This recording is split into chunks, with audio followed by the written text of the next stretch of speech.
what's going on? This is Expert Level Wrestling, and I want to talk about what I would change with wrestling if I had the power to. So if I was booking or had some power, this is how I would change wrestling. So I'm gonna give you guys about 5 things, and feel free to add any in the comment section. And if you agree or disagree with what I'm saying, it's all good. Just let me know. So the first thing that I would add is more outer ring segments.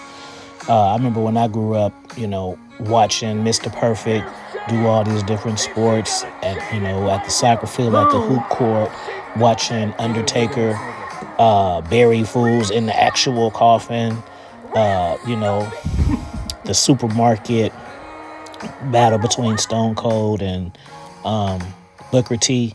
Like, I just think that pushes feuds and makes it more realistic. Like, we get it. It's your job to come wear the trunks and put on 5-star matches, but it really just improves the matches and gets people more invested when you get to see them out of their element. Like, I remember seeing Razor Ramon in South Beach before I even knew what South Beach was, and he was pretty much imitating Scarface, but that's another story.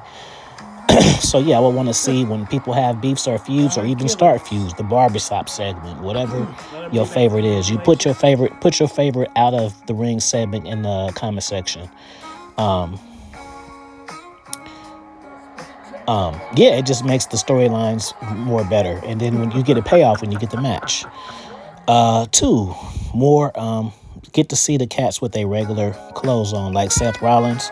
You know what I'm saying? Like, once you see the people how they dress and stuff outside of work, like, when you see people in a uniform so much that when you see them out of uniform, like, oh, you look different with jeans on. Like, yeah, you need to let the cats wear their regular clothes so you can get a sense of who they are. Unless they're a character like, Fiend or some shit like that, let these cats show their swag off.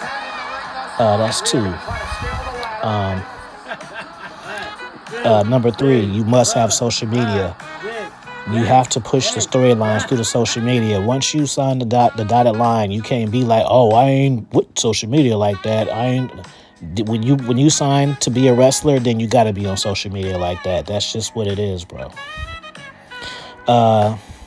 Number 4, if you don't talk, you're not a talker, you're going to get a manager. And if you don't like having a manager, then guess what? You got to learn to talk. That's just what it is, bro. It ain't no fumbling on the bag. Either you learn to talk or somebody going to put you over. If you don't like getting put over by somebody else, you're going to have to learn to talk. 4, the titles go in order. Unless you've been the major top tier, top draw person from another company, like, Kenny Omega in AEW, or the TNA champion. If you haven't been the world title champion of the organization you came from, you can't go for the world title. So if you a new up-and-comer, no matter how good you are on the mic, no matter how good your talent is, you have to go Intercontinental first. And once you get that, you have to get a certain amount of defenses. Let's say 10 defenses, you can cash it in and go for the world title. This gets everybody to get to learn the ropes. By that time they get to a world title, from that experience, you'll be better on the mic, better in the ring, better at crowd engagement. So it's a win-win. Number 5, you must sell. That's just me personally. Like Kenny Omega. I mean, not Kenny Omega, but Will Ospreay. He's such a good wrestler, but he only want to get his shit off. He makes wrestling look fake because he don't sell other people moves, and it's selfish. If you start selling for other people, it'll make him look better. So you must sell. Bonus 1, secondary move wins. People be having secondary moves that seem like they should be their main moves. So we need to start having matches to where people win off their secondary moves. So instead of be going 1, 2, and everybody makes a joke because they know it's never going to be a 3. No, let's start winning matches off secondary moves. And another bonus 1 is knockouts. Sometimes, just like squash matches with Goldberg and Brock, it don't matter how bad you is. Sometimes somebody knock you the fuck out or knock the wind out of you, catch you slipping or whatever. Let that shit happen in wrestling more, and it'll make the shit seem more real. So those are my 5 things, plus 2 bonus ones.